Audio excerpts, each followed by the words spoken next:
CNG pump এটা সরাসরি জনগণের সঙ্গে সম্পৃক্ত। এই সিএনজি পাম্প বন্ধ থাকলে জনদুর্ভোগ হবে। সেই কারণে এসেছি, গতকালকে থেকে শুনছি যে সিএনজি পাম্পটা বন্ধ রয়েছে, কারণ কিছু সন্ত্রাসী এবং কিছু দুষ্কৃতিকারী এই পাম্পে আক্রমণ করেছে, পাম্প ভাঙচুর করেছে। এই পাম্প ভাঙচুর করার কারণে এই পাম্পটা বন্ধ রেখেছে। আমরা নির্বাচন নিয়ে ব্যস্ত ছিলাম এবং আমাদের নেতা ইকবাল হাসান মাহমুদ টুকু ভাই, উনি সিরাজগঞ্জে ছিলেন, উনি বিভিন্ন বিষয়ে ব্যস্ত ছিলেন, আমরা ওনার সঙ্গে ছিলাম। আপনারা ইতিমধ্যে শুনেছেন ইকবাল হাসান মাহমুদ টুকু ভাই গতকালকে জুম্মার নামাজ আদায় করেছেন কেন্দ্রীয় জামে মসজিদে। উনি কেন্দ্রীয় জামে মসজিদে একটি ঘোষণা করেছেন যে সিরাজগঞ্জের জনগণ আমাকে ভোট দিয়ে নির্বাচিত করেছে, সিরাজগঞ্জের জনগণ শান্তিতে থাকতে চায়, সুন্দরভাবে বসবাস করতে চায়। উনি তিনটি বিষয়ে চ্যালেঞ্জ করেছেন। কোনো চাঁদাবাজের স্থান আমার দলের মধ্যে হবে না, সিরাজগঞ্জেও হবে না। কোনো সন্ত্রাসী যাতে সন্ত্রাসী কার্যক্রম করে সাধারণ জনগণকে অস্থিরতার মধ্যে রাখে, সেটা করতে দেওয়া হবে না।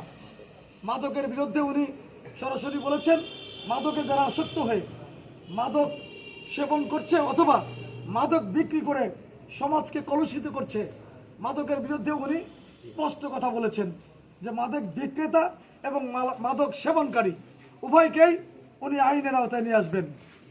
সিরাজগঞ্জের মানুষকে শান্তি থাকার জন্য উনি বলেছেন, মন্দিরেও বলেছেন।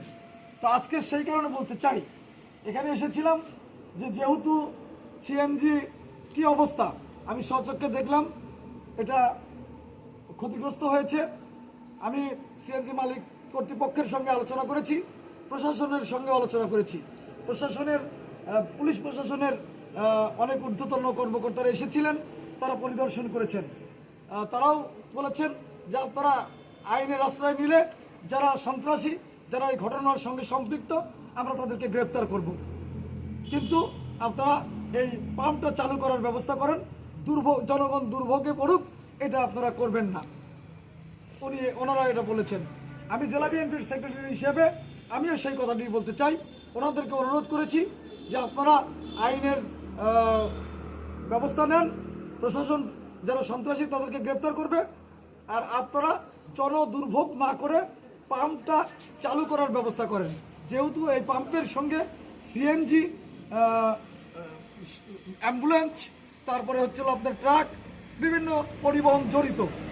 যদি এই সিএনজি পাম্প একমাত্র সিরাজগঞ্জে কিন্তু এই সিএনজি পাম্পটাই বেশি চলে এবং এখান থেকেই সকল গ্যাস নিয়ে অ্যাম্বুলেন্স, তারপরে হচ্ছিল আপনার সিএনজি, অন্যান্য পরিবহন চলে।